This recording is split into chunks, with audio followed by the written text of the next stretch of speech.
Swamiji's mission and that of our Samapan organizations worldwide is to make it possible for everyone and anyone to experience the simple yet life-changing meditation born high in the Himalayas in the heart of nature, Samapan meditation. Through this meditation, Swamiji has made it possible for us to connect with nature and experience the high vibrations and inner knowledge of our soul and reach our potential.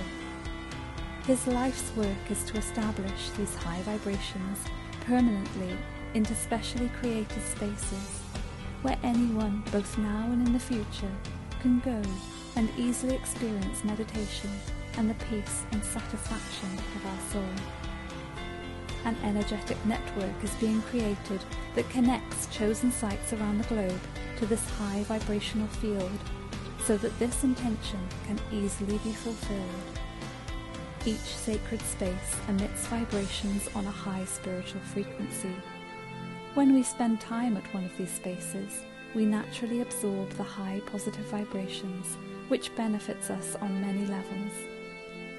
Here in the UK, we have one such special place where Swamiji has already established these high vibrations, and where we are building a dedicated meditation hall, a Guru Shaktidan, so many people can experience the wonderful benefits that this meditation offers.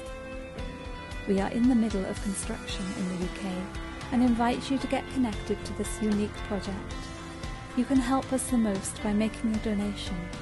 Please visit our Just Giving donation page or check out our website for more ways to donate and to find out more about the project. You can support any one of the Guru Shaktidans in various stages of development around the world. Please get in touch through our website for more information. And thank you.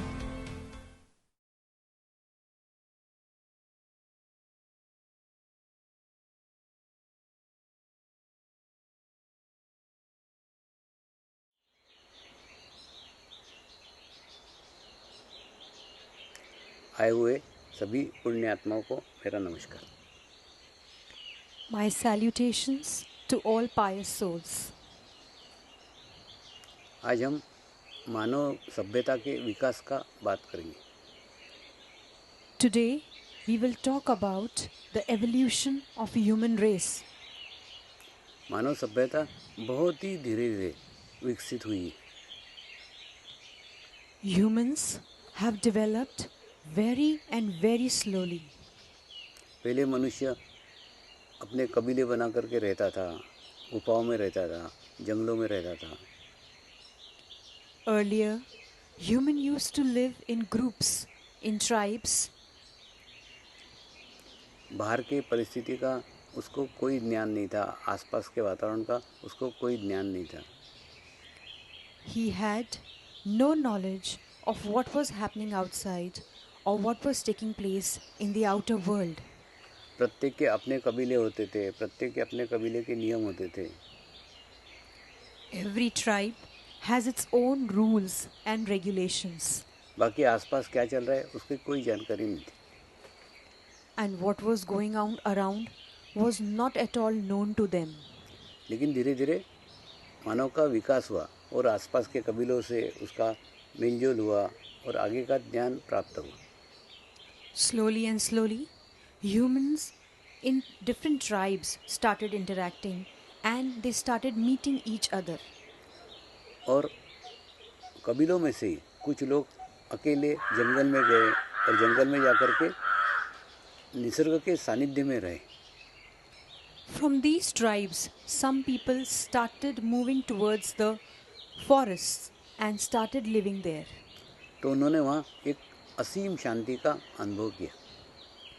And when they moved to the forests, they felt extreme peace. और उसके बाद में वो निसर्ग से ही समरस हो गए। And then they were blended in nature. और उसके बाद में निसर्ग ही उनके शरीर के माध्यम से बहने लगी। And this consciousness or this flow of the consciousness started flowing from their body. लेकिन वो निसर्ग से इतने समरस हो गए कि वो वापस कभी कबीलों में आए ही नहीं। When they had established a oneness with nature, they had never returned back from the forests to the tribes. लेकिन कुछ महान आत्माएं जो जंगल में गई, ध्यान किया, हिमालय पे गई, ध्यान किया, और उसके बाद में जो कुछ मिला वो दूसरे को मिलना चाहिए, ये भाव रख के समाज में वापस आई. But there were some great souls who went to the forest and had this pure wish that they would share this knowledge with the outside world. और उन्होंने आकर के अपने जंगल के अनुभव, अपने हिमालय के अनुभव सारे समाज में बांटे. And they shared their experiences of the Himalayas, of the forest, with the society. और उसके बाद में उनके जीवन काल के बाद में उन्होंने बताए हुए उपदेश, उन्होंने बताई हुई बातें, उन्होंने बताए हुए अनुभव बाद में जाकर के एक धर्म का रूप ले लिया. And after their lifetime, their teachings, their knowledge, and their preachings were collected and labeled as methods of worship. यानी एक उपासना पद्धति बन गई. That means a method of worship was born. लेकिन उपासना पद्धति की बात करो तो सबसे पुरानी उपासना पद्धति है पंच महाभूतों को परमात्मा मानना. If we talk about the methods of worship, then the oldest method of worship is where we offer our prayers to the 5 elements of nature. तो पंच महाभूतों को परमात्मा मान करके सब लोग उपासना करते थे. ये सबसे प्राचीन उपासना पद्धति है. So everybody was offering their prayers to these 5 elements of nature, and this method of worship is the oldest method of worship. और ये पद्धति आज भी प्रचलित है. And this method of worship is still prevalent today. मतलब इतने हजारों लाखों साल हो गए, उसके बावजूद भी ये प्रथा आज भी विद्यमान है. Thousands and lakhs of years have gone back, but still this method of worship is prevalent. आज भी अमेरिका में इसी पद्धति से ध्यान करते हैं. Even today, Christians in America offer their prayers with this methodology. UK में ड्रुइड्स इसी पद्धति से वेल्स में साधना करते हैं, उपासना करते हैं. Even the Druids in Wales in UK still worship with this method. इसी पद्धति से भारत में आर्य उपासना करते हैं. And even the Aryans in India follow the same method of worship. इसी पद्धति से न्यूजीलैंड के अंदर माओरी जाति के लोग आज भी उपासना करते हैं. Even the Maori tribe in New Zealand use the same methodology. क्योंकि इसमें ये विश्वास है कि इन पंच महाभूतों से हमारा शरीर बना हुआ है. इसलिए अगर हमको ऊर्जावान बनने का है, हमको प्रगति करने का है, हमको प्रोग्रेस करने का है, तो उसी मूल तत्व से जुड़ना पड़ेगा. Because the main source or the main foundation of this methodology is that our body is made up of these 5 elements only. So, in order to heal this body, we have to connect with these 5 elements. तो वो 5 पंच तत्व से मिलकर के अपने शरीर को ऊर्जावान बनाते हैं. So, they energize their body by connecting with these 5 elements. लेकिन उसी पद्धति को रहते हुए भी कुछ लोगों ने अपनी खुद के अनुभव, खुद की अनुभूति पे अलग अलग उपासना पद्धतियाँ का निर्माण किया. And by sticking to this same methodology, some aspirants have devised their own new techniques. अच्छा, उसके बाद में क्या हुआ? पिछले 800 सालों से एक अलग क्रम चल रहा है. हिमालय में ऋषि मुनि इन सब पद्धतियों का खूब गहराई से अध्ययन कर रहे हैं. Now, at the same time, in the Himalayas, the sages and ascetics are deeply observing and researching over this methodology. पिछले 800 सालों से एक आध्यात्मिक क्रांति पे कार्य चल रहा है. There has been a lot of work on this spiritual revolution for past 800 years. तो 800 सालों से उन्होंने एक ही अध्ययन किया कि जितनी भी उपासना पद्धतियाँ हैं वो सभी उपासना पद्धति कर्म के ऊपर आधारित है. So, they have researched that all the methods of worship are all based on the karma philosophy.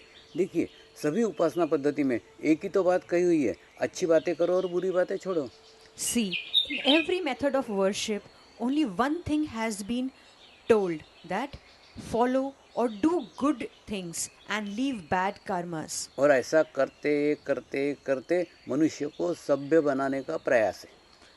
And by doing this and practicing this, the goal is to make human more civilized. यानी जो मनुष्य जंगली था उसको सभ्य बनाने के लिए उसको संस्कार डाले गए, अच्छे संस्कार डाले गए. That means the humans who were barbaric and uncivilized were in a way trained to be more civilized. अच्छे नियम बनाए गए, क्या करना चाहिए क्या नहीं करना चाहिए. Good rules and regulations were made in order to tell them what to do and what not to do. और लेकिन सभी उपासना पद्धति में केवल उपदेश है, अनुभूति नहीं है ना. See, in all methods of worship, there are only teachings and preachings, but there is no experience. देखिए, अनुभूति होती है आत्मा से आत्मा तक. उसके बाद में ये रहता है ना, प्रचार रहता है, वो बाहर से बाहर रहता है. उपदेश रहते हैं वो बाहर से बाहर है. एक शरीर को उपदेश करता है, लेकिन अनुभूति एक आत्मा को करती है. See, the spiritual experience or anubhuti is from one soul to the other, but these teachings are from different methods and they might be different, but experience is same. Actually क्या था, जिन्होंने अपने उपदेश किए वो तो चले गए, और वो चले जाने के बाद में उनके उपदेशों को पुस्तकों में लिखा गया, और लिखने के बाद में वो उपदेश पढ़े गए और उसके बाद में उसको प्रचारित किया गया. तो उपदेश ही हुए ना. वो एक शरीर को किए गए उपदेश, तो वो बाहर ही हुए. Their teachings were assembled in the forms of books. Later they were read and they were referred to, but actually they were just teachings. They had nothing to do with the experience. देखिए, बाहरी उपदेशों का क्या फर्क पड़ता है. कुछ लोग ग्रहण करते हैं, कुछ लोग ग्रहण नहीं करते हैं. See, the teachings which come from the mouth or which are given at the outer level are received by some and are not received by some. तो जो ग्रहण करते हैं उनकी आध्यात्मिक प्रगति होती है, जो ग्रहण नहीं करते उनकी नहीं होती. And the ones who receive them, they make spiritual progress, and the ones who do not practice them do not make progress. तो हिमालय के गुरुओं ने गहन अध्ययन में ये जाना कि सारी पद्धतियाँ, उपासना पद्धतियाँ केवल कर्म के ऊपर आधारित है. अच्छा कर्म करो, बुरा कर्म छोड़ो. So, the ascetics and sages in Himalayas understood that all these methods of worship are based on the philosophy of karma. दूसरा, इस जन्म में अच्छा कर्म करोगे, अगले जन्म में अच्छा कर्म भोगोगे. If you do good deeds in this life, then you shall reap the fruits of these good deeds in next life. इस जन्म में अगर बुरा कर्म करोगे तो बुरा कर्म अगले जन्म में बुरा कर्म भोगोगे. And if you do bad deeds and karmas in this life, then you shall reap the bad results in the next life. तो हिमालय के गुरुओं ने ये जाना कि इसके अंदर मोक्ष का बात कहीं है ही नहीं, कर्म मुक्त अवस्था का बात कहीं है ही नहीं. So, the gurus in the Himalayas understood that in these methods of worship, there is no knowledge of karma-free state, that is moksha. दूसरा, उसके अंदर परमात्मा भी कहीं नहीं है. And there is no knowledge of Paramatma in this. Actually अच्छा कर्म करोगे अच्छा भोगोगे, बुरा कर्म करोगे बुरा भोगोगे. तो इसमें परमात्मा कहाँ है? कुछ नहीं. Actually, if you do good deeds, you shall reap good results. If you do bad deeds, you would receive bad results. But where is the knowledge of Paramatma in this? और दूसरा, कर्म को इतना ज़्यादा महत्व दिया गया है कि उसके बाद में उसमें से मुक्तता का कोई मार्ग ही नहीं, मुक्तता का कोई रास्ता ही नहीं बताया. And so much of emphasis has been given on karma that there is no way talked of regarding how to get rid of these karmas. और वास्तव में देखा जाए ना तो मनुष्य का शरीर धारण करने का उद्देश्य ही मोक्ष पाना होता है. And in actuality, the main goal behind taking a human body is to attain moksha. तो मोक्ष पाना ये मुख्य उद्देश्य है, वो उद्देश्य की कोई बात ही नहीं करता. So the main goal and focus is moksha, and nobody talks about moksha. तो उन्होंने उसके ऊपर खूब गहन अध्ययन करके एक समर्पण ध्यान संस्कार का निर्माण किया. So after doing a lot of research on all these methods of worship, the gurus in Himalayas have developed ये संस्कार एकदम सीधे एक आत्मा से एक आत्मा तक पहुंचता है. Samarpan Dhyan Sanskar. And this sanskar goes directly from one soul to the other. और इसके अंदर कोई भी उपदेश नहीं है, And there are no teachings in this sanskar. इसमें कुछ भी नहीं है, क्या करना चाहिए क्या नहीं करना चाहिए, कोई उपदेश नहीं है। There are no teachings, what to do, what not to do. There is nothing like that in this. और पिछले 25-27 सालों से ये 100 से अधिक देशों के अंदर अपनाया गया है। And for the past 25 to 27 years, it has been accepted and practiced in more than 100 countries across the globe. और उसका एक ही कारण है, वो कारण ये है कि इसके अंदर कोई उपदेश नहीं है, क्या करो क्या मत करो, कोई उपदेश नहीं। And the only reason is there are no teachings in this sanskar. What to do, what not to do is never told. तो इसके अंदर केवल इतना ही कहा जाता है कि अनुभूति लेकर के ध्यान साधना करो और अपनी प्रकृति खुद करो, स्वावलंबी बनो। Only one thing is talked of here, that take the spiritual experience and make your individual progress. अब दूसरा प्रश्न आता है ये, और दूसरा इसके अंदर क्या है मालूम है, धीरे धीरे धीरे आपको आपके जीवन काल में कर्म मुक्त अवस्था प्राप्त हो जाती। And another important thing in this is slowly and slowly in your life you reach the karma free state, that is moksha. देखिए, आप कल्पना करो कि इस स्थान के ऊपर आपका जन्म हुआ है, Just imagine you are born at one place. हाँ, और उसके बाद में आपको आपके जीवन काल के पुराने कर्म भोगने के, And now you have to bear the fruits of the past deeds हाँ, in your life. लेकिन वो भोगने के समय अगर आप अकेले भोगोगे तो उसकी तकलीफ, उसकी परेशानी आपको बहुत ज़्यादा होगी। Now if you have to bear the results of those deeds all alone, then it will be very difficult. लेकिन वो अगर आप सामूहिकता में भोगोगे तो एक्टिविटी, उसका तकलीफ, उसकी चुभन आपको पता भी नहीं चलेगी। But if you bear the results of these deeds in collectivity, then the pain and the anguish of these deeds won't be felt that gravely. Short में इतना ही कहने का है, अगर आप शरीर के साथ भोगोगे तो उसकी तकलीफ़ें ज़्यादा होगी, अगर आप आत्मा के साथ भोगोगे तो उसकी तकलीफ़ें मालूम ही नहीं होगी, क्योंकि शरीर भाव ही नहीं रहेगा। In short, if you bear the results of these deeds at the body level, then the results appear very, very severe. But if you bear them at soul level, it is very comfortable. वास्तव में ध्यान करना यानी क्या? आत्मभाव में जीना यानी ध्यान करना। In actuality, what is meditation? Meditation means to stay at the soul level. तो मान लो आपका यहाँ पे जन्म हुआ है और आपको पुराने जन्म के कर्म भोगने के, Now see, you're born here and you have to bear the deeds of your past life. लेकिन आप अगर ध्यान करते हो तो धीरे धीरे वो भोगते भोगते भोगते आप इस स्थान तक And आ if जाते you हो। meditate regularly, then slowly and slowly you would reap the results of those deeds and would come to this point. अच्छा, यहाँ पहुँचते पहुँचते आप आपके पूर्व जन्म के सब कर्म भोग लेते हो। And by reaching this midpoint, you have bore the fruits of all your past deeds. लेकिन क्या होता है मालूम है, सर्वसाधारण मनुष्य ये कर्म भोगते भोगते नए कर्म खड़े कर लेता है। You know what happened? Common man usually, while bearing the fruits of the past deeds, earn more deeds. और कर्म मुक्त अवस्था प्राप्त ही नहीं होती, फिर वो कर्म भोगने के लिए दूसरा जन्म लेता है। So he doesn't attain a karma-free state, and he takes a new life to bear the results of these karmas. लेकिन ध्यान के अंदर क्या होता है, आप जब तक यहाँ तक पहुँचते हो ना, तब तक आपके पुराने कर्म सब खत्म हो चुके रहते हैं।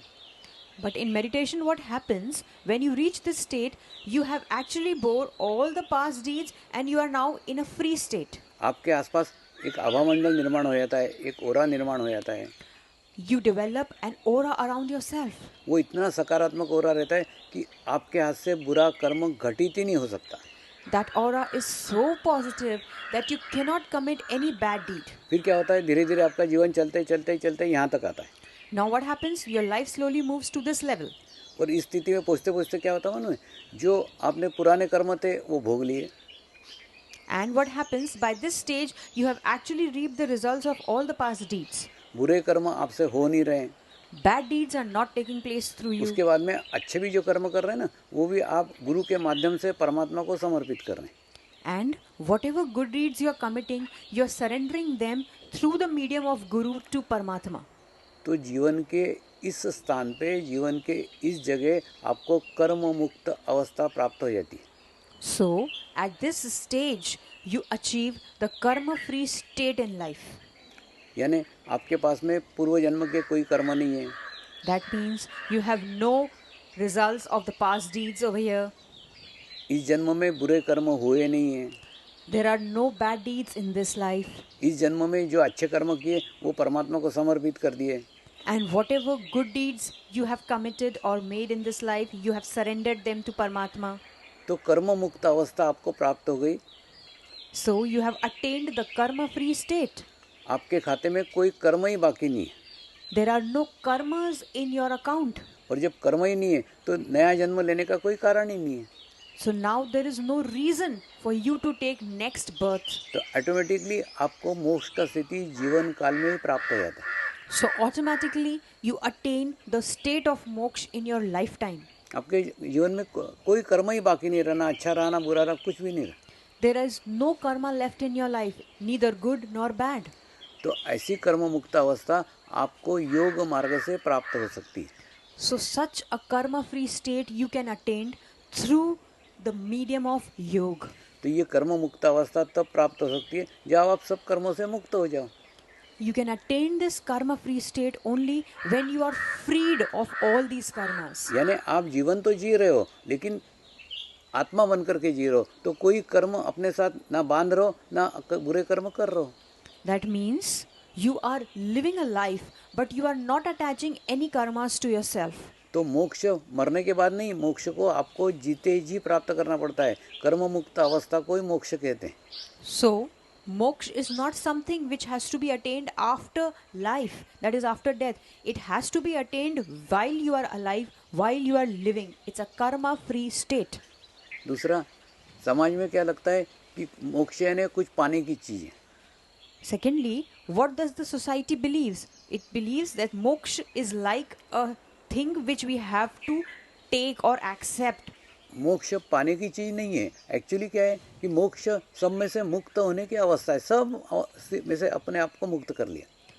Actually, moksha is not something which has to be gained. It is something which comes automatically wherein you are detached of everything. आज मैं आपको एक हिमालय के ऋषियों का रहस्य बताता हूँ. Today, I will tell you the secret of the gurus of Himalayas. उन्होंने उनके जीवन काल में मोक्ष का स्थिति प्राप्त कर लिया, कर्म मुक्त अवस्था प्राप्त कर लिया. They have attained the karma-free state or moksha in their lifetime. लेकिन जो कुछ प्राप्त किया था उसमें से मुक्त नहीं हुए ना. But whatever they had attained, they were unable to free themselves of that. तो जो आत्मज्ञान प्राप्त किया था वो आत्मज्ञान से मुक्त होना भी आवश्यक था. So, the self-knowledge, the inner knowledge which they had attained, they have to free themselves of that knowledge also. तो उन्होंने क्या करा, वो ज्ञान मेरे को देकर के उस ज्ञान में से मुक्त हुए. So, what did they do? They had shared or they had given that knowledge to me, and now they have freed themselves from that knowledge. अच्छा, दूसरा आपको लग रहा है मैं प्रचार कर रहा हूँ, मैं प्रचार नहीं कर रहा हूँ, मैं भी उस ज्ञान में से मुक्त हो रहा हूँ. Secondly, you might be thinking that I am doing a kind of, I am sharing that knowledge with you. No, I am also freeing myself of that knowledge. अब देखिए ना, पिछले 25-27 साल से प्रचार कर रहा हूँ तो भी वो ज्ञान खत्म नहीं हो रहा है. मैंने कितना ज्ञान होगा, क्यों? क्योंकि बहुत सारे गुरुओं ने दिया हुआ है. See, for past 25 to 27 years, I am sharing and spreading this knowledge across the globe, but it is not yet over. That means so many gurus have given so much of knowledge which I am spreading. देखिए व्यवहारिक दृष्टि से देखो ना, तो जैसे खूब ज़्यादा खर्च करने के बावजूद भी पैसा खत्म नहीं हो रहा है, मतलब खूब पैसा है. If we see it at monetary level, it means we are spending so much, but it is not yet over. That means there is a lot of balance left. उसी का अर्थ है कि जो आत्मज्ञान प्राप्त हुआ है ना, ऐसे आत्मज्ञान का भंडार एक एक गुरु ने, अनेक गुरुओं ने दिया है, तो खूब लोगों का है, तो इतना बांट रहा हूँ तो भी वो खत्म नहीं हो रहा है. That means this inner knowledge which I am sharing with you is not been given by just one guru. It has been given by innumerable number of gurus. So despite sharing it, it is not getting over. अच्छा, फिर वो खत्म करने का मार्ग, उसमें से मुक्त होने का मार्ग क्या है? तो मैंने एक मार्ग चुना कि मंगल मूर्ति की स्थापना करके उसके अंदर वो ज्ञान को डाल दिया जाए.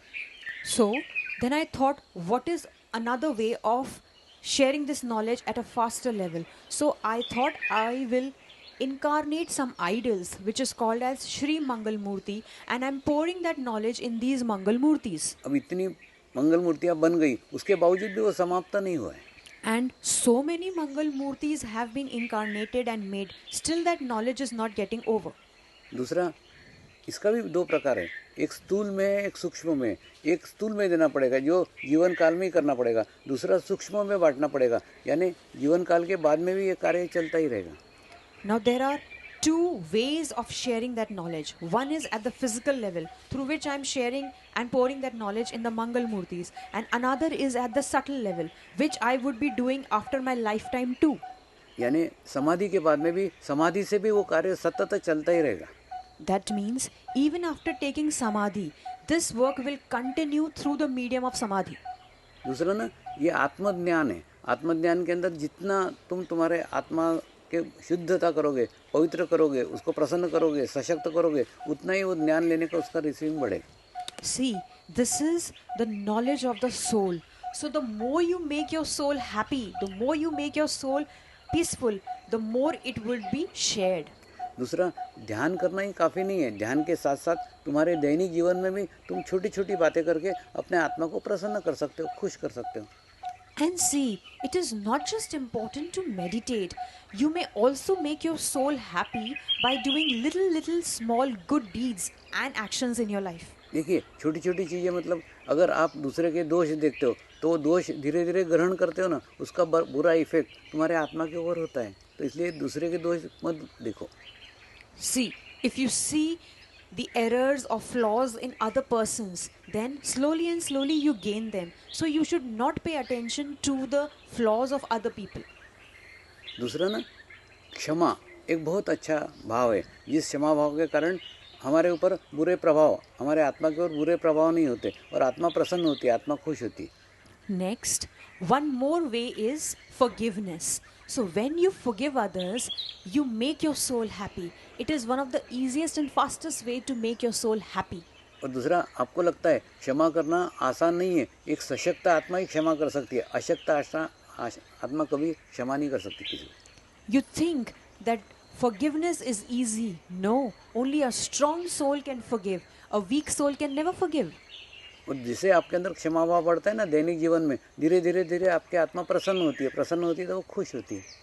And as the feeling of forgiveness increases day by day in your routine life, then your soul strengthens and empowers. तो कुछ नहीं, दैनिक जीवन में कुछ छोटे छोटे ऐसे काम करो जिससे आपकी आत्मा प्रसन्न हो, आत्मा खुश हो। So you do in your routine life little things which make your soul happy. ऐसे काम करो जो आपने कोई उद्देश्य से नहीं किए, कुछ पाने के लिए नहीं किए, कोई अपेक्षा से नहीं किया, केवल वो काम करके आपके मन को खुशी हुई, आपकी आत्मा प्रसन्न हुई, इसलिए वो काम किया। ऐसे काम करो ना।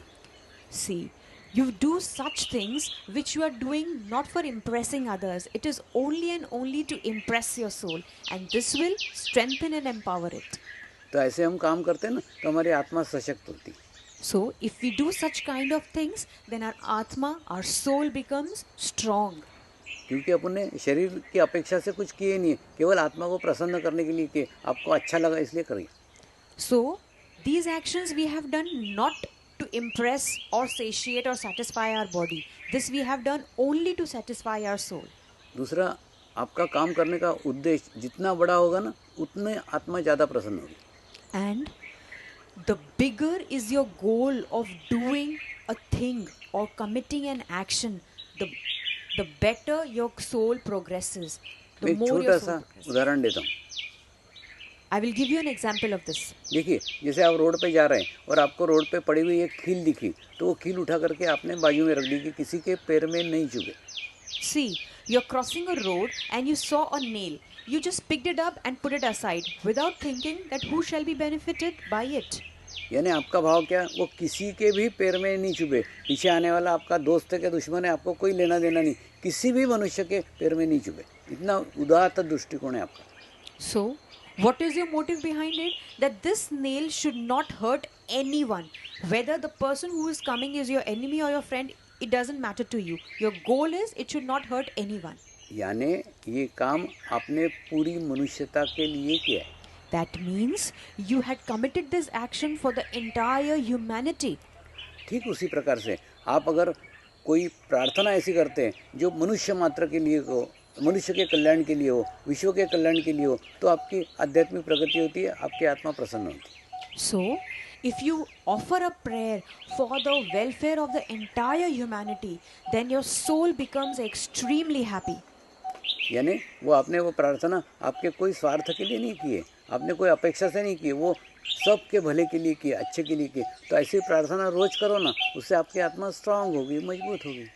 That means that prayer was not for your selfish motive. It was for the entire humanity, for the welfare and well-being of the entire humanity. And with such prayer, your soul becomes very strong and happy. और आत्मा को प्रसन्न करने का तीसरा मार्ग है दान. दान इसीलिए करते हैं क्योंकि उससे आत्मा प्रसन्न होती है, आत्मा खुश होती है. The third way of keeping or making your soul happy is donation. By making donations, our soul becomes really very, very happy. लेकिन दान को आजकल स्वार्थ के लिए किया गया है. 1 रुपया दोगे तो 1 लाख अगले जन्म में मिलेगा. Nowadays, people are doing donations with a wrong motive. They are thinking if we offer 1 rupees, we would get lakhs in return. यानी दान इन्वेस्टमेंट नहीं है. See, donation is not an investment. दूसरा, आप मेरा ये काम करोगे, भगवान तुम्हें इतना रुपया चढ़ाओगे, तो दान रिश्वत नहीं है. And donation is also not a kind of a bribery that you offer to God that please do this thing of mine and I would offer so much of donation to you. दूसरा, कई लोग अपने बुरे कर्म काटने के लिए दान करते हैं कि वो दान करने से बुरे कर्म कट जाएंगे. ऐसा नहीं. Some people even offer donation thinking that by offering donation the effects of their bad deeds would reduce. दान करने का आपका केवल एक ही उद्देश्य होना चाहिए, वो है आपको दान करने से अच्छा लगता है. The only motive behind donation should be that you feel good and happy after making that donation. इसीलिए गुप्त दान को बहुत महान बताया गया है. That is why a confidential and secretive donation is considered as very, very great. यानी किसी को बताने का नहीं है, किसी को जताने का नहीं, कुछ नहीं, सिर्फ अपने को खुशी लग रही है, अपने को प्रसन्नता लग रही है, इसलिए दान कर रहे हैं. That means nobody has to be told, nobody has to be informed about it. You are feeling good, that's why you have made it and nobody knows about तो it. सभी उपासना पद्धतियों में दान का महत्व अत्यधिक है. In every method of worship, there is a lot of significance given to donation. लेकिन दान का महत्व अगर सही अर्थों में दान किया जाए तो ही मिलता है. But the real results of donation are reaped only when a donation is made in the right form and with the right motive. नहीं, अन्यथा तो क्या है, शरीर का अहंकार बढ़ता है कि मैंने इतना दान किया. Or else only the ego of the body rises that I have made so much of donation.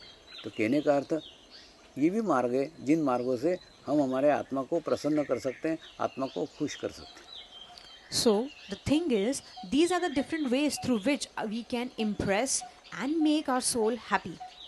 तो इस प्रकार से आप आपके आत्मा को खुश कर सकते हैं, आत्मा को प्रसन्न कर सकते हैं. So with these methods, you can make your soul happy and joyful. अब दूसरा प्रश्न आएगा कि ये समर्पण ध्यान संस्कार किन बातों के ऊपर आधारित है. Now the question comes that this Samarpan Dhyan Sanskar is based on what concepts? देखिए, इसके अंदर परमात्मा के बारे में धारणा ये कि परमात्मा यानी एक विश्व चेतना है. See, in this, the idea behind Paramatma is that Paramatma is the universal consciousness. यानी परमात्मा कोई व्यक्ति या आकार हो नहीं सकता. That means Paramatma is not a person or a form. थोड़ा सा यहाँ समझ लो, भगवान और परमात्मा में भी अंतर है. Pay a little attention to this thing.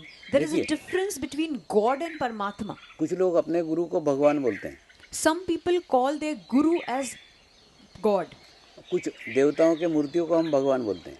Sometimes we call the idols of certain deities as God. देखिए, भगवान यानी जिसका रूप रहता है, रंग रहता है, आकार रहता है, जो दिख सकता है, वो भगवान है. See, God is something which has a form, which has a shape. Not a thing which can be seen can be called as God. जिसका रूप नहीं है, जिसका रंग नहीं है, जिसका आकार नहीं है, जो निराकार है, वो परमात्मा. And the thing which has no form, which has no shape is actually Paramatma. तो हमारा आशय परमात्मा से कि परमात्मा यानी विश्व चेतना जो कल भी थी, आज भी है और कल भी रहेगी. Now, our idea is that Paramatma is the universal consciousness which was existing in the past, which is existing in the present and shall be existing in the future too. बाकी जितने गुरु रूपी माध्यम है या जितने मूर्तियाँ हैं, वो सब माध्यम है उस परमात्मा के. Now, all the idols of different deities and even different gurus, they are just the medium of that Paramatma. तो परमात्मा यानी एक विश्व चेतना, So, Paramatma means universal consciousness. वो पूरे विश्व में फैली हुई है It is spread across the universe. और वो आपके भीतर भी है. It is also existing within you. आपके अंदर भी परमात्मा है, मेरे अंदर भी परमात्मा है. It is also present within you and it is present within me as well. और वो परमात्मा है, इसीलिए हमारा अस्तित्व है. And because that Paramatma is there within you, that is why we have an identity. दूसरा, जिसको आज हम धर्म समझ रहे हैं ना, वो धर्म नहीं है, वो उपासना की पद्धति है. And secondly, what we consider as religion today is not religion, it is just a method of worship. अब हो सकता है आपकी उपासना पद्धति अलग हो, मेरी उपासना पद्धति अलग हो, There is a possibility that your method of worship could be different and लेकिन mine अपने could be दोनों का different. धर्म एक ही है, मनुष्य धर्म. But our religion is one, that is human religion. तो यहाँ पे धर्म का आशय ये लगाया जाता है कि धर्म यानी मनुष्य धर्म. So, over here, the meaning of dharma comes out to be, it is human religion. उपासना पद्धति को धर्म नहीं मानते, The method of worship is not religion. क्योंकि धर्म का संबंध आत्मा के साथ है, उपासना पद्धति का संबंध शरीर के साथ है. अलग अलग उपासना पद्धतियाँ हैं ना. And the method of worship is something which is related to the body, but religion is something which is related to your soul. देखिए, जैसे एक व्यक्ति है जिसके पेट में खूब दर्द हो रहा है, उसको आप उसके लाल कपड़े निकाल करके उसको सफ़ेद कपड़े पहना दो तो उसका दर्द ठीक होगा क्या? नहीं. See, there is a person who is having stomach ache. Now, if you want to treat that person and you are just removing the clothes from red to green, it will not help him. सफ़ेद कपड़े निकाल करके हरे कपड़े पहना दो, उसका पेट दर्द ठीक होगा क्या? नहीं. No, if you make him wear white clothes instead of red, this will not cure his stomach ache. हरे कपड़े निकाल करके ऑरेंज कपड़े पहना दो, उसका पेट दर्द ठीक होगा क्या? नहीं. If you remove the green colored clothes and ask him to wear orange colored clothes, that will also not cure his stomach ache. तो कहने का मतलब आप कितनी भी उपासना पद्धतियाँ बदल लो तो भी आपकी आध्यात्मिक प्रगति संभव नहीं. That means no matter how much methods of worship you keep on changing and trying, you will not make spiritual progress. आपकी आध्यात्मिक प्रगति तभी संभव होगी जब आपको आत्म साक्षात्कार प्राप्त होगा. Your spiritual progress is only and only possible when you have self-realization. तो इसीलिए जिनको हम उपासना पद्धति कहते हैं ना, वो उपासना पद्धति नहीं, वो उपासना पद्धतियाँ हैं, वो धर्म नहीं है. So, what we consider as methods of worship are actually just methods of worship. They are not at all related to religion. और तीसरा, इसके अंदर जो गुरु है ना, वो माध्यम है, उसी माध्यम से हमको सब कुछ प्राप्त होता है. And thirdly, in this Samarpan Dhyan Sanskar, the medium is the Guru, and through Guru only we receive all the knowledge of Paramatma. अब देखिए, एक मंत्र हमने कई बार सुना है, गुरु साक्षात पर ब्रह्म. See, we have heard this mantra many times, Guru Sakshat Par Brahma. अब देखो कितना विरोधाभास है. गुरु तो शरीरधारी है और शरीर कभी परमात्मा हो नहीं सकता, फिर उसको परमात्मा क्यों कहा है? Now see, it's an irony. Two oppositions are used together. We know that a guru has a body. Still we are considering him as Parabrahm, that is something beyond the universe. इसका अर्थ क्या है? गुरु का शरीर परमात्मा नहीं है, गुरु के अंदर की आत्मा परमात्मा है. The meaning is, the body of the guru is not Paramatma, but the soul residing within the guru is Paramatma. मैं आपको एकदम साधारण उदाहरण से समझाता हूँ. गुरु एक पाइप है और उसके भीतर से बहने वाला चैतन्य पानी है. I will tell you in a very simple language. A guru is a pipe and the consciousness which is flowing through the guru is Paramatma. तो आपका चित्त उस पाइप पे नहीं होना चाहिए, अंदर के पानी पे होना चाहिए. And the consciousness which is the water which is flowing through the pipe, your attention should be on that consciousness. देखिए, पाइप है इसलिए तो आप तक पहुँचा है, नहीं तो पानी आप तक नहीं पहुँच सकता. Now remember, this water has been able to reach you only because there was a pipe. तो ये पाइप का गुण है कि उसके कारण आप तक पहुँचा है. So, this is the quality of the pipe, that it has helped you to actually have that water. लेकिन उस पाइप का दोष भी है, अगर वो लोहे का होगा तो जंग लगेगा. But there are some flaws of that pipe too. If it is of iron, then it will get rusted. Plastic का होगा टूटेगा, If it is of plastic, then it might break. कपड़े का होगा फटेगा. If it is of a cloth, then it will tear. यानी कोई भी शरीर दोष रहित है ही नहीं, प्रत्येक शरीर के साथ दोष आएंगे ही. That means no human body is without flaws. With every human body there are some flaws. लेकिन आपका चित्त उन दोषों पे नहीं, आपका चित्त अंदर से बहने वाले चैतन्य पे होना चाहिए. But your attention, your chitta should never be onto that pipe. It should always be onto that consciousness which is flowing through that pipe. तो गुरु, सदगुरु और माध्यम, ये 3 प्रकार हैं. So there are 3 forms: Guru, Satguru and medium. देखिए, एक व्यक्ति शरीर से कुछ ज्ञान ग्रहण करता है और आपके शरीर को ज्ञान देता है, वो गुरु. Now there is Guru, the one who has received some knowledge at the physical level and gives you at the physical level. देखिए, जैसे हमारे स्कूल के अंदर व्यवहारिक जीवन में हमको टीचर सीखते, वो खुद सीखते हैं, ट्रेनिंग लेते हैं, बाद में अपने को सिखाते हैं. We have teachers in school, they are called as gurus also. They gain some knowledge and they impart that knowledge to us. यानी एक शरीर से एक शरीर को लिया गया ज्ञान गुरु कहलाता है. That means a knowledge which has been gained by a body and which is shared with another body is actually done by a guru. उसके ऊपर का स्टेज है सदगुरु. Now above, the next stage above this is of Satguru. सदगुरु यानी जिसने खुद को आत्मा साक्षात्कार प्राप्त कर लिया है, आत्मा अनुभूति प्राप्त कर ली है, खुद की प्रगति हो गई है, उसके सानिध्य में हमको अच्छा लगता है, वो अपने चित्त शक्ति से आपके कुछ काम भी कर देता है.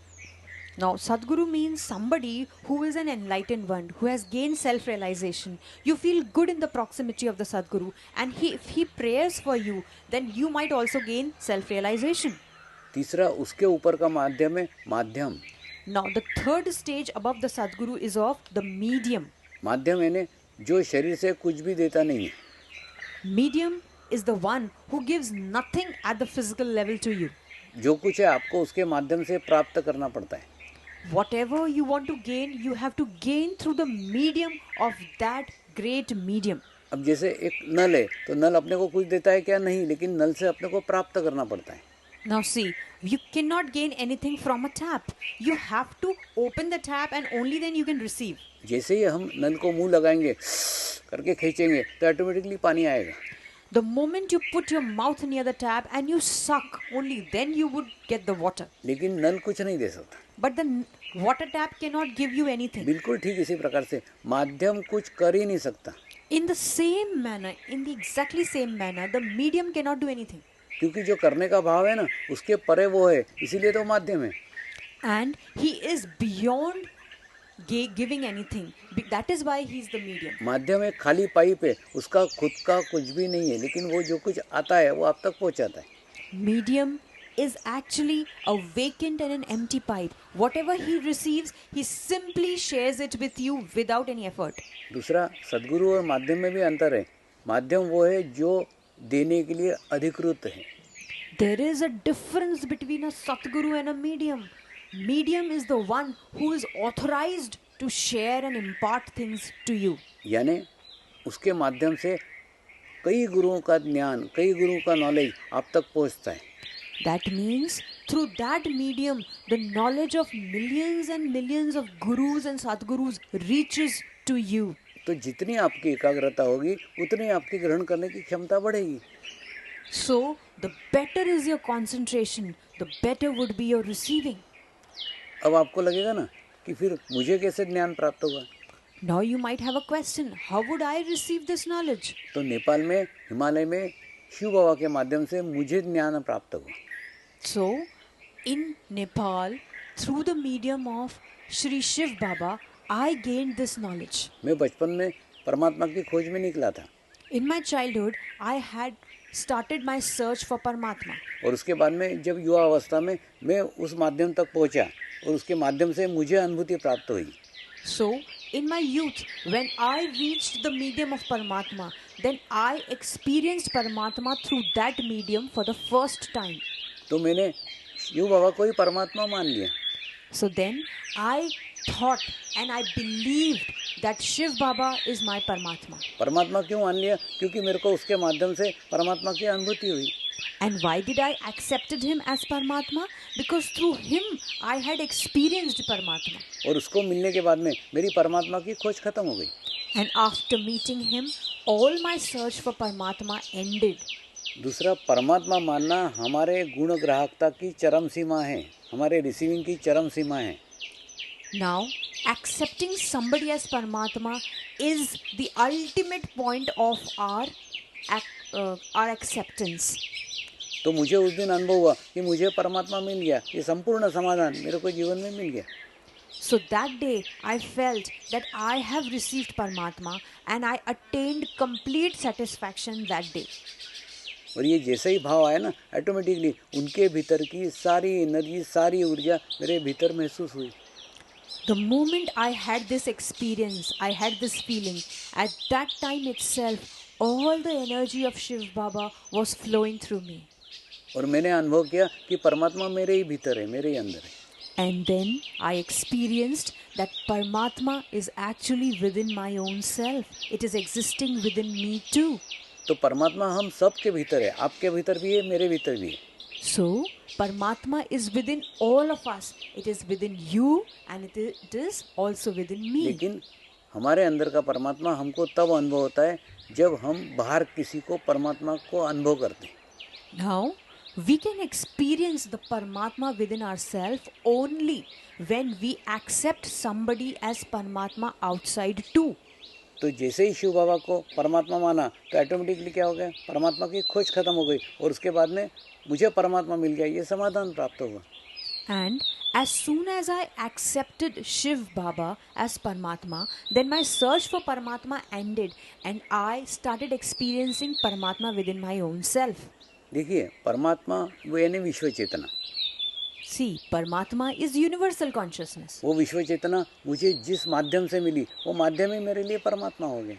And when I experienced that universal consciousness through one medium, then that medium itself became Paramatma for me.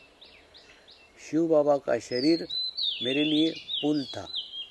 The body of Shri Shiv Baba was a bridge for me. क्योंकि उसी पुल के माध्यम से परमात्मा मुझ तक पहुंचा था.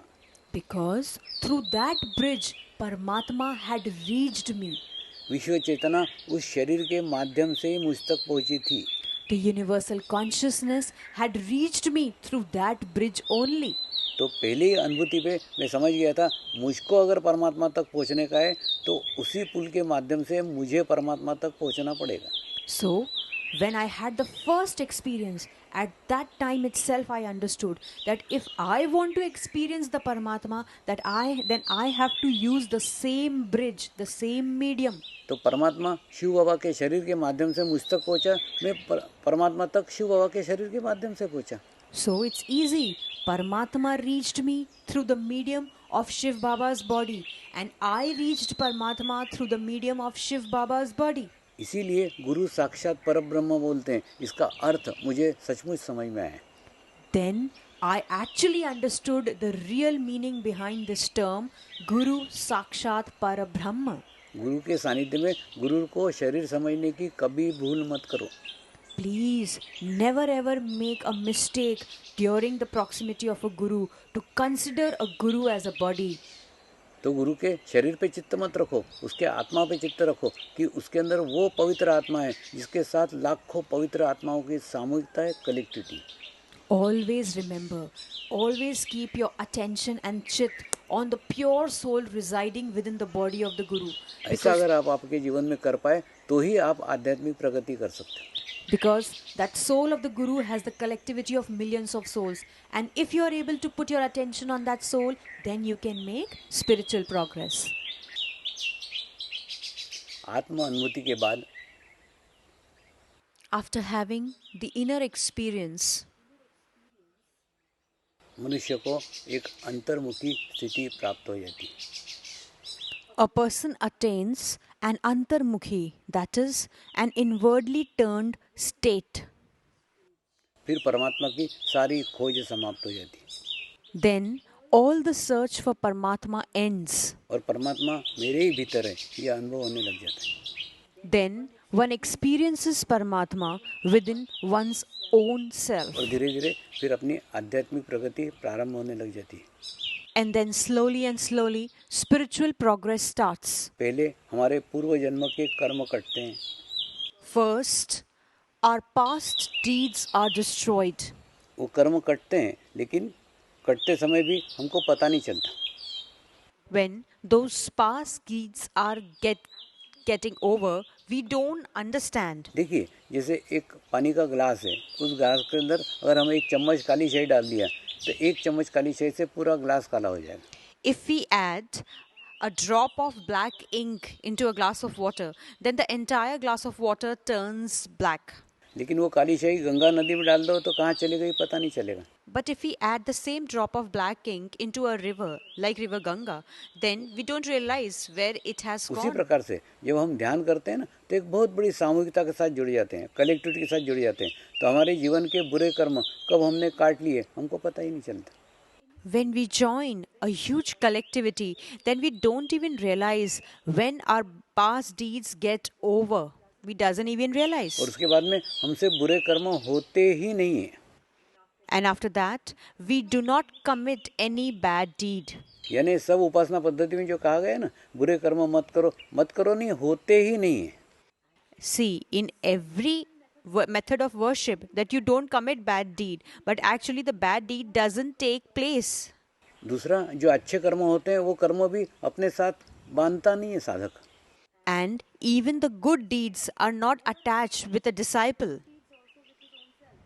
क्योंकि मैं का जो शरीर भाव है ना वही समाप्त हो जाता है, तो मैंने किया वो नहीं बोलता. Because the ego of I of the body actually is over and one never attach good deeds.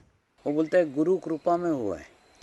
He says it has happened in the grace of the Guru. तो इस प्रकार से ध्यान से एक कर्म मुक्त अवस्था जीवन में प्राप्त हो सकती है. So in this manner, with meditation, one can attain a karma-free state which is और moksha. इसी अवस्था को मोक्ष कहते हैं. And this state is known as moksha. देखिए, लेकिन जब हम ध्यान करने के लिए बैठते हैं ना तो सबसे पहले हमारा शरीर उसका विरोध करता है. See, when we sit for meditation, the first objection is raised by the body. क्योंकि शरीर को 30 मिनट शांत बैठने का आदत ही नहीं है. Because the body is not accustomed to sit at one place for 30 minutes. कुछ नहीं, आपको छींके आएगी, खांसी आएगी, गैसेस पास होंगे, यानी शरीर का विरोध विभिन्न प्रकार से प्रकट होगा. See, the objection of the body in different forms. You might sneeze, you might cough, or even the gases are released. लेकिन सदैव याद रखो, ऐसा कितना भी हुआ तो भी आप एक 30 मिनट बैठने का अभ्यास करो. But always remember, no matter how much objection the body raises, do not get up before 30 minutes. अच्छा, उसके बाद में क्या होगा? बाद में आपका मन इतने विचार आएंगे. And you know what will happen next? You will get endless number of thoughts. कितने भी विचार आए तो भी आपको 30 मिनट वहां से उठने का नहीं है. No matter how many number of thoughts you get, you are not supposed to get up before 30 minutes. दूसरा, सर्वसाधारण साधक क्या करते हैं? खूब विचार आते हैं, मुझसे तो ध्यान होता ही नहीं करके छोड़ देते हैं. Usually, what a sadhak does, he makes this error that he thinks that he is getting endless number of thoughts and he gets up. उस समय विचारों को रोकने का कोशिश मत करो. At that time, do not attempt to stop your thoughts. क्योंकि आप रोकने का कोशिश करोगे ना तो वो भी शरीर से होगी और यहाँ शरीर का कोई उपयोग ही नहीं. And if you will try to stop your thoughts, then that would be an attempt from your body. But here, there is no role of the body. आप केवल उन विचारों पे चित्त रखो. You simply put your attention or chit on those thoughts. देखिए, जैसे आप विचारों से अलग होंगे और आप विचारों पे चित्त रखेंगे तो आपके चित्त के कारण आपके विचार धीरे धीरे कम हो जाएंगे. See, as you would put your attention on these thoughts, then because of your chit, slowly and slowly these thoughts would get over.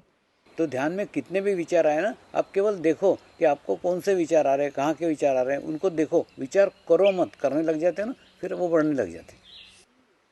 See, during meditation, you simply observe or see your thoughts, but do not involve or indulge in thinking with them. तीसरा, फिर ना बुद्धि जागृत होती है. बुद्धि बोलती है तुमसे होने वाला ही नहीं है, 30 मिनट तुम बैठ ही नहीं सकते, कितने महत्वपूर्ण कार्य है वो छोड़ करके यहाँ टाइम वेस्ट कर रहे हो. Next, your mind triggers. It tries to deflate you and tell you that you cannot meditate, you cannot sit for 30 minutes. Come on, get up. ऐसे बुद्धि ने कितना भी बताया तो भी 30 मिनट वहाँ बैठने का ही. No matter how much of deflection the mind tries to raise, but do not get up before 30 minutes. देखिए, मैंने जीवन में इसके लिए एक मार्ग अपनाया. See, I have devised a way for this. मैंने मेरे जीवन के 30 मिनट मेरे गुरु को दान कर दिए. What have I done is that I have donated 30 minutes of my everyday life to my Guru. तो वो 30 मिनट मेरे है ही नहीं, ऐसा सोच के बैठता हूँ. What I do is, I think that these 30 minutes belong to my Guru and I have no control over them. तो ऐसा करने से धीरे धीरे ध्यान लगना प्रारंभ हो गया. With this, slowly and slowly, I have started getting into meditation. दूसरा ना, अपेक्षा रहित होकर के ध्यान करो. Secondly, try to do meditation without any kind of expectations. देखिए, ध्यान करने के बाद में 30 मिनट ध्यान लगना चाहिए, ये भी अपेक्षा है. See, if you have the smallest expectation that I should get into meditation, then kindly end it. वो भी अपेक्षा मत रखो ना, आपको केवल ध्यान के लिए 30 मिनट देना है, दे दिए.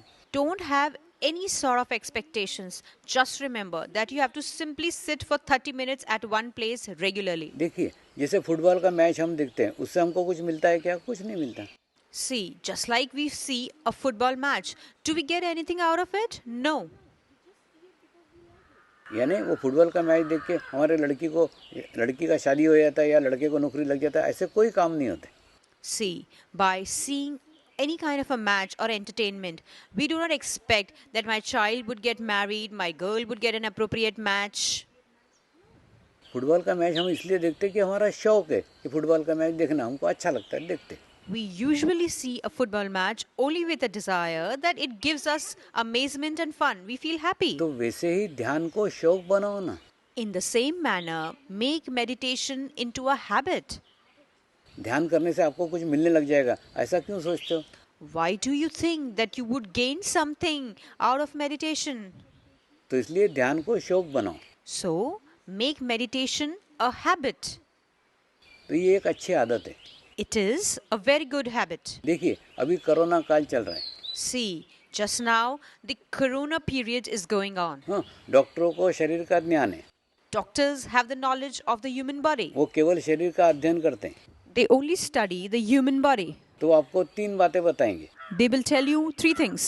6 फीट का अंतर रखो. Keep a distance of 6 feet.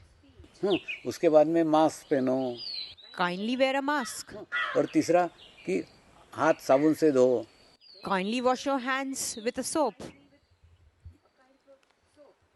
ये तीनों बातें शरीर से संबंधित है. All these 3 things are related to the body. लेकिन इससे चौथी महत्वपूर्ण बात है, निर्विचारता में रहो. The next very very important thing is kindly stay thoughtless. वो अत्यंत आवश्यक है. That is very very extremely important. देखिए, अभी क्या हो रहा है, 90% हमारी जो बीमारियां है ना, वो हमारे मन से संबंधित है. Nowadays, 90% of our diseases and ailments are associated with our mental disorder. और 10% बीमारियां है ना, वो हमारे शरीर से संबंधित है.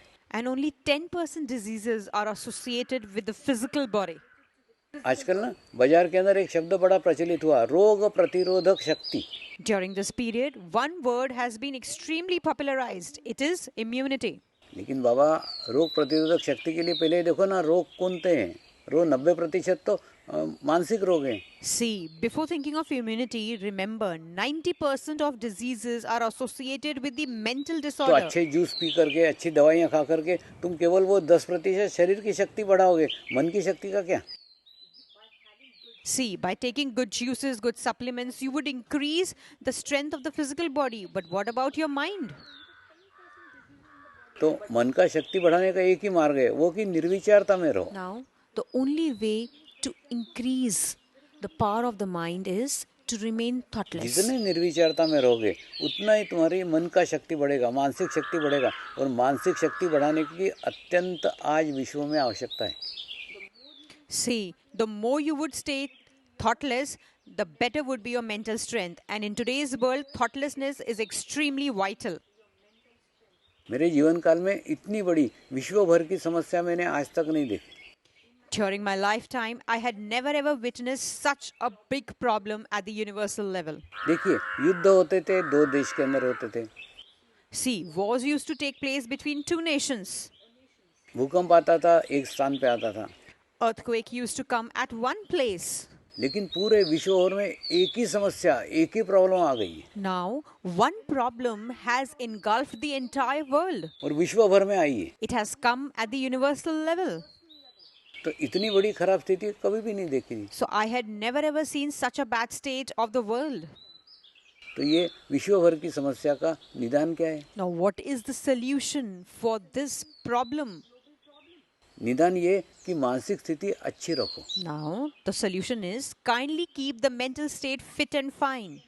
दूसरा, ध्यान करना और योगी बनना, इसका उद्देश्य क्या है? पूरे जीवन को सकारात्मक दृष्टिकोण से देखना। Now, the goal behind becoming a yogi or doing meditation is to see the entire life with an optimistic attitude. तो ये कोरोना काल को हम करुणा काल भी बोल सकते हैं। So, in the same way, we can call this Corona period as the period of grace or Karuna.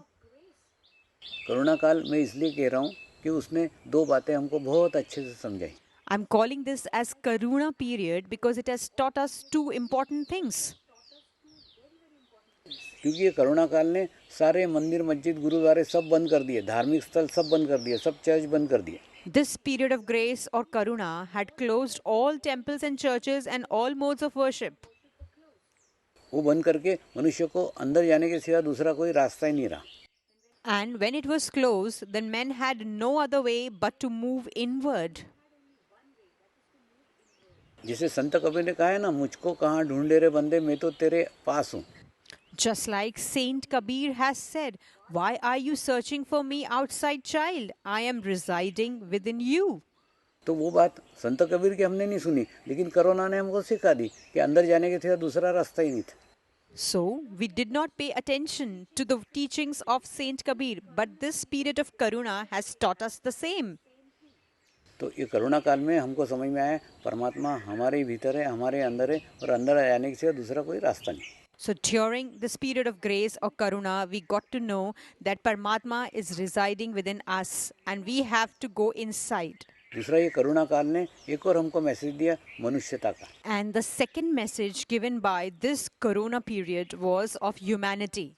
हम ना भाषा के, जाति के, धर्म के, देश के, राज्य के कितने भी भेद कर ले, लेकिन कोरोना ने सबको एक सरीका कर डाला।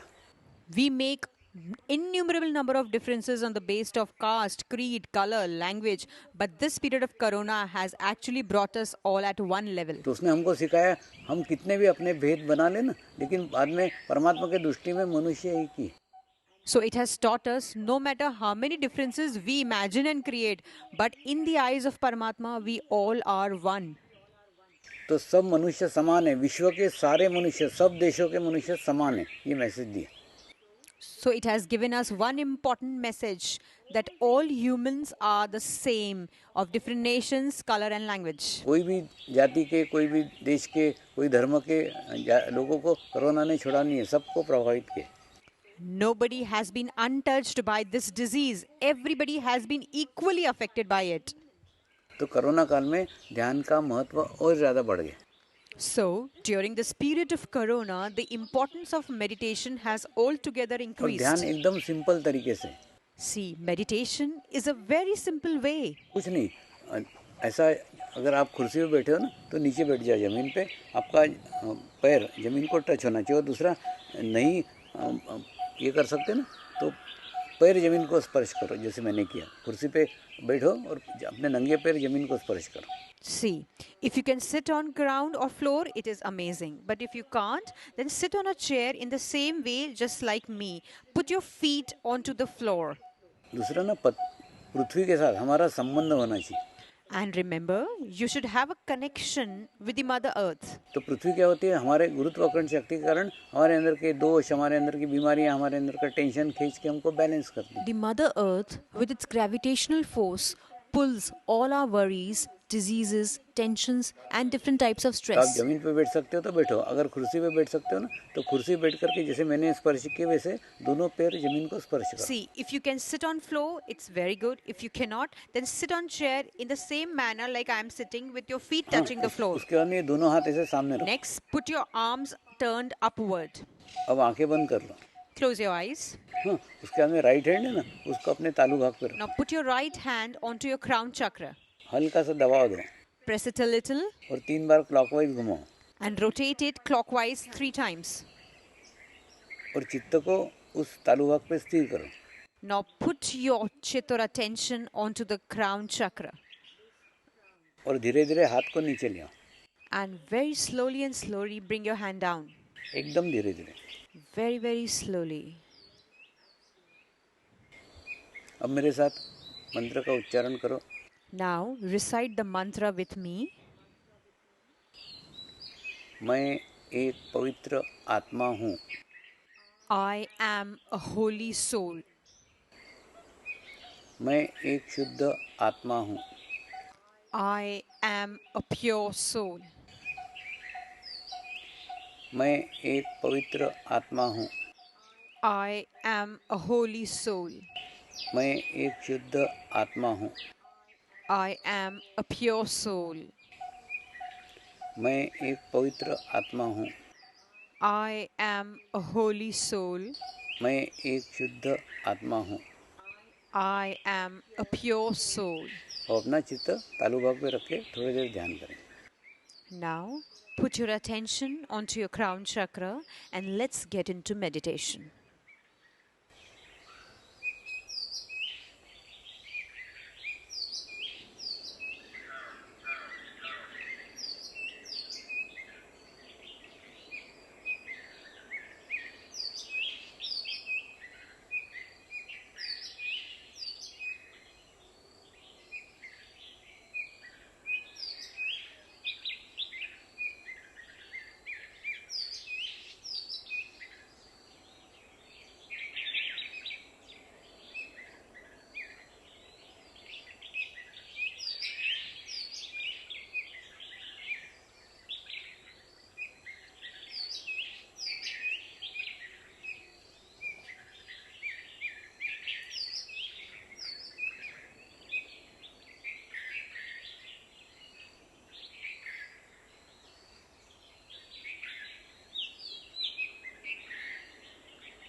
परमेश्वर से प्रार्थना करेंगे।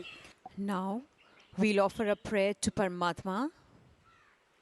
हे परमात्मा, Hey Paramatma, कृपया मुझे kindly आत्म साक्षात्कार प्रदान करें। give me self-realization. हे परमात्मा, Hey Paramatma, कृपया मुझे kindly give आत्म me साक्षात्कार प्रदान करें। self-realization. हे परमात्मा, Hey Paramatma, कृपया मुझे kindly आत्म साक्षात्कार प्रदान करें। give me self-realization. अब आपके शरीर में क्या अनुभूतियाँ हो रही हैं, उधर चित्त रखो। Now please keep your attention onto what you are feeling into your body.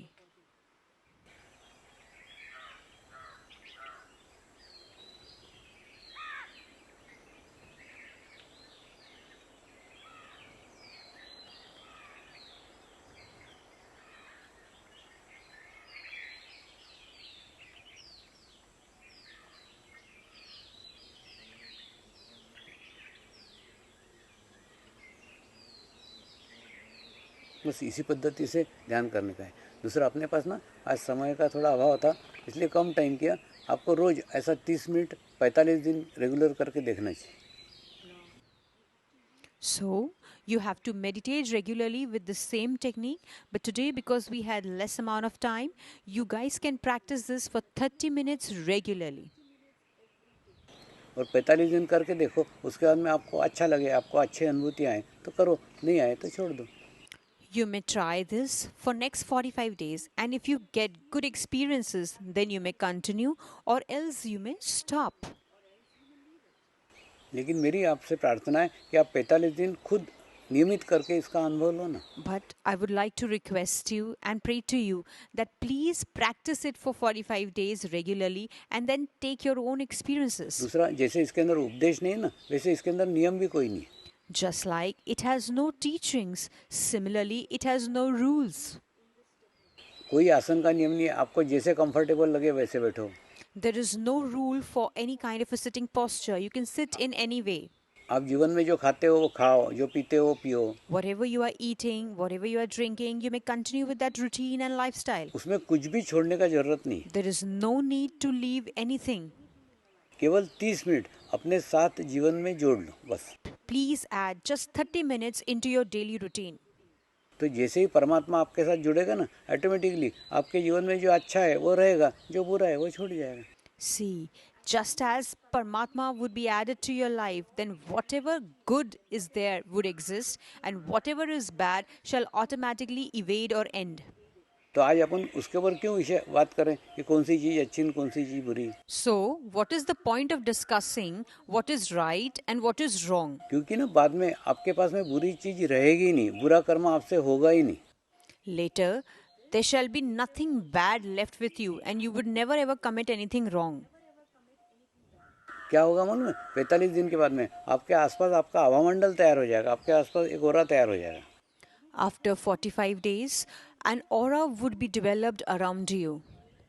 तो उसके अंदर बुरा कर्म करने की एनर्जी नहीं होगी, तो बुरा कर्म होगा ही नहीं। And there shall be no bad energy to commit any bad deed, and therefore no bad deed would और आपके occur. जीवन में एक सकारात्मक चेंज आएगा, एक सकारात्मक बदलाव आएगा। And a positive change would come in your life. क्योंकि 45 दिन आप बहुत अच्छी सामूहिकता के साथ जुड़ोगे, बहुत अच्छी कलेक्टिविटी के साथ जुड़ोगे। Because for 45 days you would join a very beautiful positive दूसरा, collectivity. ये मंत्र ना सिंपल है, साधा है, लेकिन ना इसके पीछे मेरी 60 साल की साधना है। Secondly, this mantra is simple, but with this, my 60 years of sadhana, that is my penance, is attached. दूसरा ना, इस मंत्र के साथ लाखों पवित्र, शुद्ध, सक्सेसफुल, सफल व्यक्तियों की सामूहिकता है।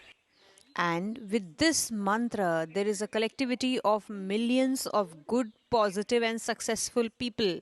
आज लाखों लोग इस पद्धति से ध्यान कर रहे हैं, जो विभिन्न जाति के, विभिन्न धर्म के, विभिन्न देश के, विभिन्न रंग के।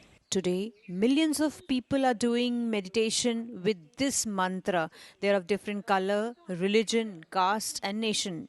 और कोरोना काल में तो ये ऑनलाइन के कारण इसके साथ लाखों लोग जुड़ गए हैं। And during the corona period, because it is online, millions of people have joined it.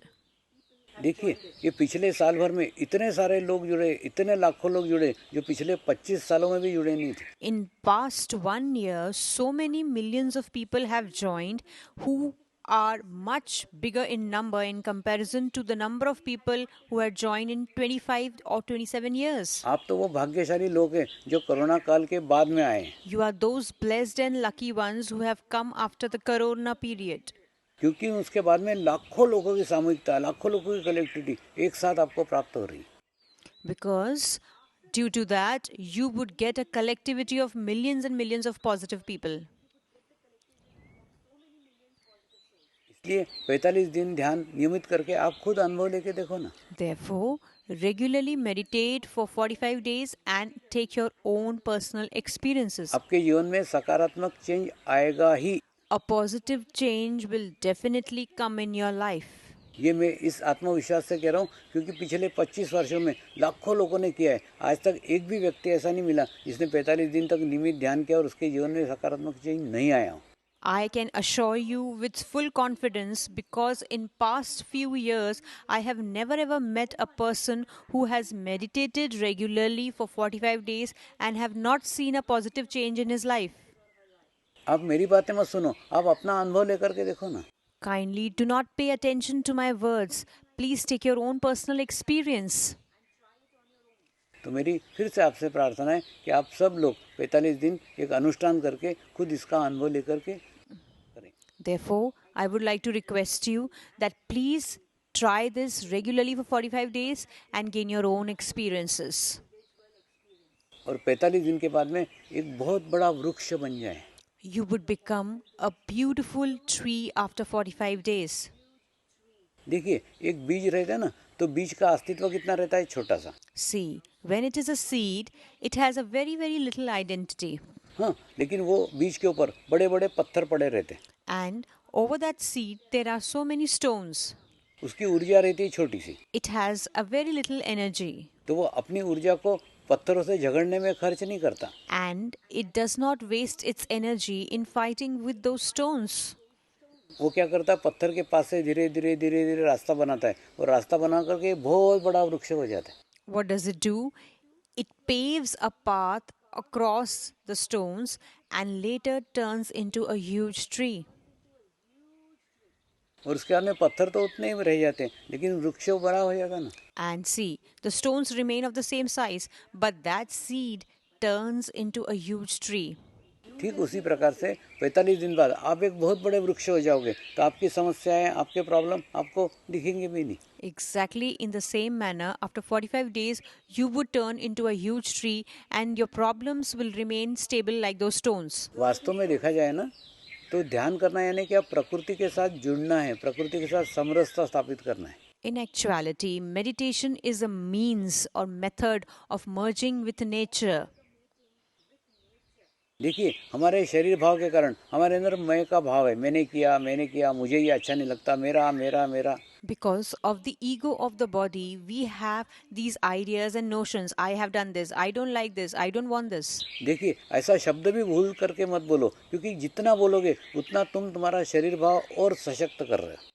So kindly remember, do not use this word that frequently because by this you are adding to the power of the body. तो ध्यान करके आप प्रकृति के साथ समरस हो, तो प्रकृति एनर्जी के रूप में आपके बॉडी में से बहेगी। So by meditating, you must merge into nature, you establish a connection with nature, a oneness with nature, and then that nature, that consciousness will flow from your body. और प्रकृति का गुण, प्रकृति की क्वालिटीज आपके शरीर में बहने लगेगी। And then the qualities of nature would start flowing through your body. प्रकृति में कोई विचार नहीं है, आपके अंदर कोई विचार नहीं रहेंगे। Just like there are no thoughts in nature, similarly there shall be no thoughts in you too. ये विचार मनुष्य की निर्मिति है। These thoughts are the creation of human mind. मनुष्य विचार करके अपने आप को प्रकृति से अलग करता है। A human disconnects himself by doing thoughts. आप देखो ना, आप पहाड़ पे जाते हो, वहाँ पे कोई विचार आते क्या? कोई विचार नहीं आते. See, when you go on a mountainous region or a hilly region, do you get that many number of thoughts? क्यों? क्योंकि वहाँ पे लाखों पत्थरों की सामूहिकता रहती है, कलेक्टिविटी रहती है. Why so? Because there's a huge collectivity of so many rocks.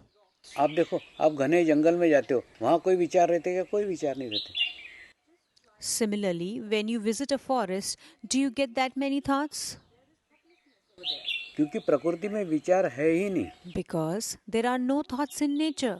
हम नदी के किनारे जाते हैं, वहाँ पे कोई विचार आते क्या? कोई विचार नहीं आते. Whenever we go near a river, we don't get that many thoughts.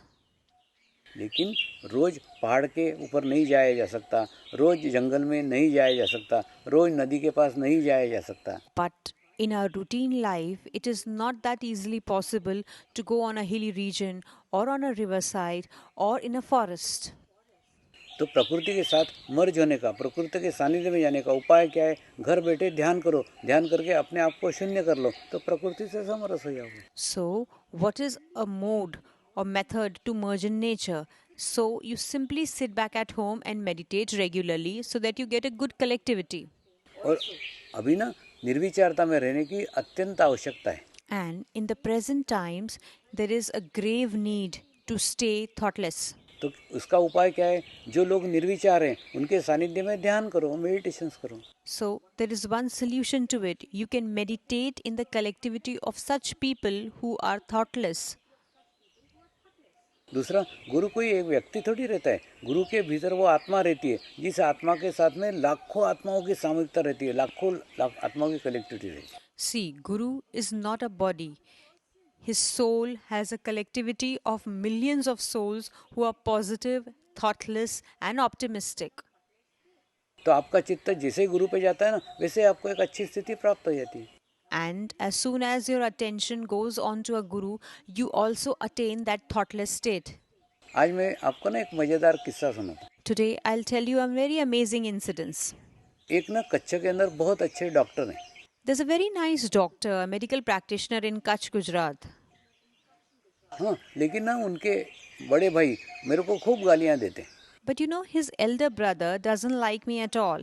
He abuses me. क्योंकि उनके बड़े भाई ने बड़े मेहनत से अपने छोटे भाई को डॉक्टर बनाया. Because the elder brother has made a lot of hard work and has helped his young brother to become a doctor. लेकिन पिछले साल जब मैं वो बड़े भाई के घर गया ना, तो उनके यहाँ सेंटर चल रहा था, वो अच्छे से ध्यान साधना कर रहे थे. But you know, last year when I visited them, the elder brother was actually meditating regularly and had a center at his home. और मैं गया ना, तो मेरे को उल्टा उन्होंने प्रश्न किया, स्वामी मैं तो आपको गालियाँ देता था, फिर मैं कैसे साधक बन गया, मैं कैसे ध्यान करने लग गया. And when I met him, he asked me that Swamiji, I never liked you. I used to abuse you. Then how come I have turned into a disciple? मैंने उनको समझाते हुए बताया, एक गुलाब का फूल आप सामने रखो और गुलाब के फूल को खूब गालियाँ दो, तो गुलाब का फूल बदबू देगा क्या? नहीं, वो तो खुशबू ही देगा.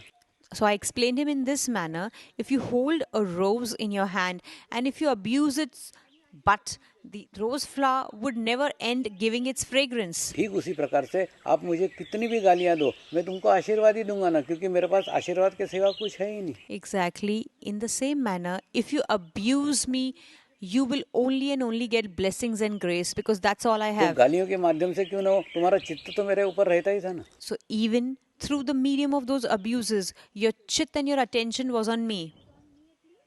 तो वो चित्त के कारण कब गालियाँ बंद हो गए, कब तुम साधक हो गए, तुमको ही तुम्हारा पता नहीं चला. Now, because of your attention, you didn't even realize when did you turn into a sadhak. तो जैसे मैं आपको बोल रहा हूँ, 30 मिनट निश्चित ध्यान करो. So, like I'm emphasizing, meditate regularly for 30 minutes. और अगर आपका 30 मिनट ध्यान नहीं लगे, तो आप 30 मिनट बैठे बैठे मेरे को गालियाँ दो, क्या स्वामी जी कहाँ झमेने फंसा दिया, बेकार के मेरे 30 मिनट रोज खराब करते हो, ऐसा बड़बड़ करते हुए बैठो, 30 मिनट बैठो. So, even if you don't get into meditation, you can sit for 30 minutes and you can abuse me. You can say, Swamiji, why you have put me into this trouble? What is the point of sitting? But at least sit. आप ऐसे बैठे ना तो भी 45 दिन बाद ध्यान लग जाएगा. Even if you sit like this, you would get into meditation after 45 days. आप प्रयोग करके देखो, ये सब अनुभव मैंने लिए हुए हैं. You may also experiment this. I have tried all these things. तो आप 30 मिनट बैठो, ये मेरी शुद्ध इच्छा है. नमस्कार. Now you sit for 30 minutes regularly. This is my purest wish. Namaskar.